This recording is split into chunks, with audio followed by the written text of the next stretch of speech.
네, 프로배구 선수들의 학창 시절 폭력 사건이 일파만파 커지고 있습니다. 스포츠 학교 폭력 문제점과 대책 함께 알아보도록 하겠습니다. 서강대 교육대학원 정용철 교수 나오셨습니다. 안녕하십니까? 안녕하세요. 네, 안녕하세요. 그 여자 프로배구 이재영 다영 자매, 그러니까 이전에 학교 폭력 사건이 이제 불거지면서 우리나라가 굉장히 지금 시끄러운 그런 상황인데 그 상황 일련 쭉 뭐 방송도 다 보셨을 텐데 보시고서 어떤 생각이 드셨나요?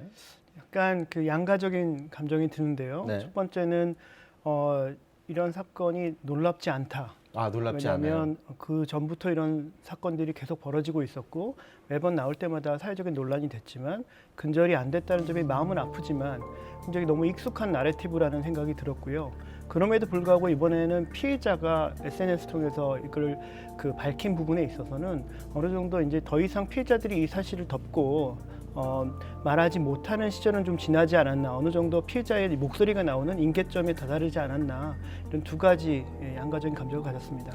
제가 그런 걸 좀 보면서 좀 답답했던 게 이런 학교 폭력 문제, 스포츠 폭력 문제 어제 오늘 일도 아니고 그럼요. 이 문제점이 십수년 전부터 계속 수십 년 전부터 계속해서 이슈가 되어 왔었잖아요.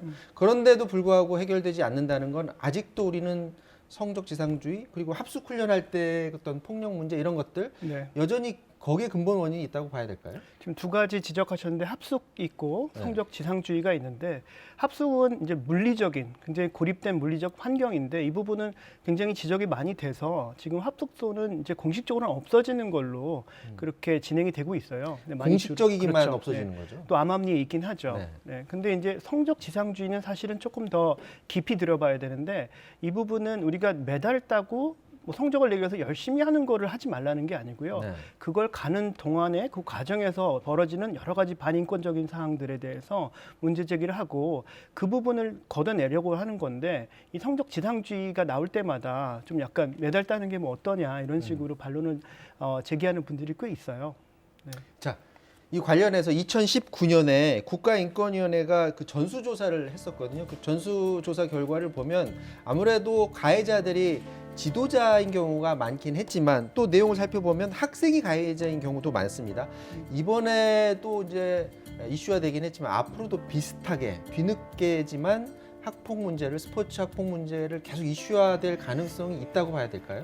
저는 늘 얘기 드리는 게 빙산의 일각이라는 얘기를 하는데요. 네. 지금 드러난 케이스들은 아주 극소수이고 심지어 지금 가해자가 이재영, 이다영 정도 됐기 때문에 이 네. 정도의 휘발성을 가지고 이슈화가 됐지 사실은 가해자가 그냥 운동 그만둔 흐지부지 그만둔 운동선수였다면 이런 이슈화까지도 가지 못했다. 그렇다면 묻히고 지금까지 말 못하는 피해자는 훨씬 더 많을 거라고 생각을 합니다. 교수님이 스포츠 심리 전공이라고 들었는데 이제 네. 뭐 학생들도 많이 만나 보셨을 테고 운동 선수들도 많이 만나 보셨을 텐데 실제로 이런 폭력 때문에 운동을 그만둔다든가 이런 친구들도 만나 보신 적 있습니까? 운동을 그만둔 선수 중에 대부분의 경우 이 친구들이 운동 좋아하는 사람들이에요. 네. 운동 재능이 있고.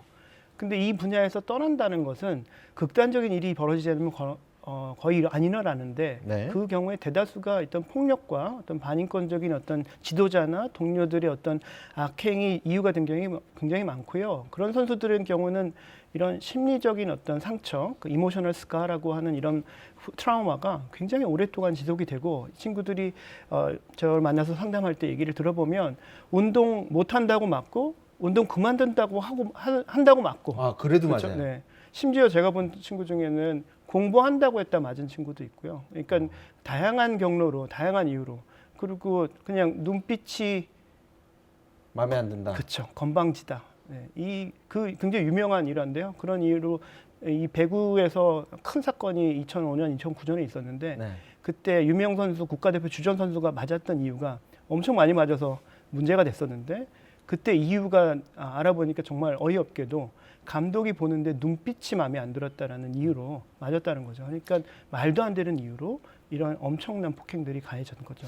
자, 이건 이제 어떻게 수습하는지도 좀 지켜봐야 될 것 같은데 지금 쌍둥이 자매도 그렇고 남자 배구 송명섭, 심경섭 선수 협회 차원에서 징계 결정이 내려졌다고 하고 국가대표 자격 정지 결정을 내렸다고 하는데 배구 협회 입장 잠깐 들어보도록 하겠습니다. 강력한 조치를 취하지 않을 경우 유사한 사건이 재발할 가능성이 있다고 판단되어 무기한 국가대표 선수 선발에서 제외하였습니다. 국가대표 선발 및 운영 규정 제11조 1항 제13호에 의하면은 사회적 무리를 야기한 사람은 국가대표 선수 및 지도자로 선발할 수 없도록 되어 있습니다. 이 쌍둥이 자매에 대해서 무기한 정지 내려진 것 자체가 왜 무기한이라는 표현을 했냐? 그 말은 조용해지면 다시 회복되는 것 아니냐 하면서 또 문제 제기하는 사람들도 있던데 어떻게 보세요? 저도 비슷한 감정을 느꼈는데요. 많은 팬들이 이 무기한이라는 말에 처음에는 굉장히 기한이 정해져 있지 않으니까 중징계가 아니냐 하는데 네. 실은 언제든지 여론의 추이를 봐서 이거를 조절할 수 있다라는 어떤 이런 오픈된 결과를 보이기 때문에 그러니까 예를 들어서 10년 이렇게 박아 넣으면 모르겠는데. 그렇죠. 네. 과거에 지금 조금 전에 제가 말씀드렸던 2009년 케이스가 네. 그 처벌이 무기한 자격 정지였습니다. 그 네. 감독이 3년 후에 모교의 감독으로 부임했고요. 지금 현재 실업팀 감독으로 있어요. 그러니까 이거 과거를 봤을 때 이런 무기한이란 말이 얼마나 허술하게 용인이 되었는지에 대한 어떤 반증이 될 수 있죠. 자, 이 쌍둥이 자매가 이 배구 선수로서 활동을 많이 했던 그런 선수들인데 아무래도 이제 대표팀의 전력 손실이 있을 수밖에 없습니다. 자, 그럼에도 불구하고 이제 피해자가 분명히 있는 상황이고요. 그리고 분명하게 처벌을 보여준다는 차원에서 국가대표 자격 정지 이건 당연한 결정으로 받아들여야 되겠죠, 그건. 당연하고요. 근데 이 와중에도 국대팀의 전력 손실을 걱정하고 메달에 대한 걱정을 하면서 어떻게든 기회를 줘야 되겠다는 말이 또 엘리트계에서 나오고 있어요. 지금도 그런 목소리가 그럼요. 나와요. 네. 그런 분들 때문에 사실은 그럼 메달 때문에 용서해 줄 거냐 이런 부분들이 정말 이 모든 문제의 시발점이 되는 이런 용인된 문화가 거기서 출발한다고 볼 수 있습니다. 오늘 그 배구 연맹에서 그 배구계 학교 폭력 관련해서 대책 회의를 한다고 해요. 네. 여기서 어디까지 얘기가 나올지 모르겠는데 이런 회의 이 체에서 어떤 게 논의돼야 된다고 보십니까? 저는 지금 이 사안에 대한 어떤 강력한 처벌 네. 기본이겠지만 사실은 이게 잉태될 수밖에 없는 어떤 구조적인 문제들 그리고 이 문화적인 부분에 대해서 심도 있는 논의를 해야 되고요. 네. 저는 가장 중요한 거는 배구협회나 어느 연맹에서 책임져야 될 사람이 책임을 지는 모습을 보여야 된다. 그 부분이 지금 부재한 상황에서 가해자 처벌한다는 것 갖고 진정성이 느껴지지 않는다. 이게 일반 여론의 생각인 것 같습니다. 이번에 그 논란이 된 것 중에 그 쌍둥이 자매 그 엄마 배구 선수 출신 엄마라고 하죠. 그 관련해서 팀 훈련이나 전술에 개입했거나 갑질을 했다라는 의혹 제기가 있는 것 같아요. 근데 이제 의혹 제기 때문에 확인이 됐는지 여부는 더 알아봐야 되겠지만 만약 그 주장이 사실이라면 어떤 운동선수를 운동시키는 입장에서 특히 팀을 운영하는 입장에서 이건 심각한 문제가 될 수 있지 않을까요? 굉장히 큰 문제고요. 공정성을 중요시하는 스포츠 문화에서는 하면 안 되는 일이죠. 일반 사회에서도 이런 자기의 친족이나 이런 이해관계가 있을 때는 자기를 배제시키는 게 기본적인 상식인데 많은 스포츠 스타들의 부모들이 그렇게 합니다. 많이 자기를 재촉하고 예를 들어서 허재 허웅, 아니면 기성용, 이정범 이런 스타들이 데리고 있던 자식들의 어떤 문제가 불거졌을 때 오히려 자기 자신을 좀 멀리하는 경향이 있어요. 이번 경우는 의혹에 의하면 아주 적극적으로 개입을 해가지고 자기 자녀들의 어떤 미래에 개입을 했다는 의혹이 있어서 이 부분이 만약에 사실이라면 굉장히 큰 문제라고 생각합니다. 19일부터인가요? 그 최숙현법이 시행이 된다고 하는데 이 법도 법이지만 이거 같이 병행해서 필요한 조치들이 있다면 어떤 게 있을 수 있습니까? 저는 그냥 한 가지입니다. 이 근절을 시키려는 의지가 있어야 된다. 네. 그러려면 보여줘야 되는데 어떻게 보여줄 수 있냐? 자기 직을 걸고 책임져야 되고요. 책임감이 리스판스빌리티인데 리스판스하는 능력이 우리 지도부에 없다라는 생각이 들고요. 지금까지 대한체육회 어떤 사람도 이 문제에 대해서 반응을 보이는 사람이 없습니다. 저는 이 지도자의 책임지는 모습의 부재가 영원히 풀리지 않는 이런 악순환의 고리를 끊을 수 없는 가장 근본적인 문제라고 생각하고 있어요. 이게 방금 전에 대한체육회 얘기를 하셨는데 그쵸. 이게 대한체육회 차원에서도 충분히 해결 가능한 건가요? 아니면 문화체육부 장관까지 나서서 이렇게 위에서 더 해야 되는 겁니까?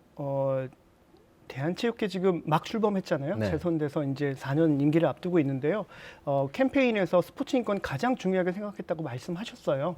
그 말씀하신 것들을 제대로 지켜내고 그런 책임 있는 정책들을 펼쳐 나가시면 정말 좋을 것 같은데 지금까지 19년 조재범, 20년 최숙현을 거치면서 더 이상 어떤 이런 책임감 있는 모습들을 보지 못하는 게 참 안타깝습니다. 이 학교에서 폭력 없는 문화 만드는 걸 학생들한테만 일방적으로 맡겨서는 안 될 것 같고요. 뭐 교사들도 그렇고 교육계에 계신 분들도 그렇고 스포츠계에 계신 분들이 다 같이 힘을 모아줘야 그런 점들이 좀 가능할 것 같습니다. 여기까지 하도록 하겠습니다. 지금까지 정용철 서강대 교수와 말씀 나눴습니다. 고맙습니다. 네, 감사합니다.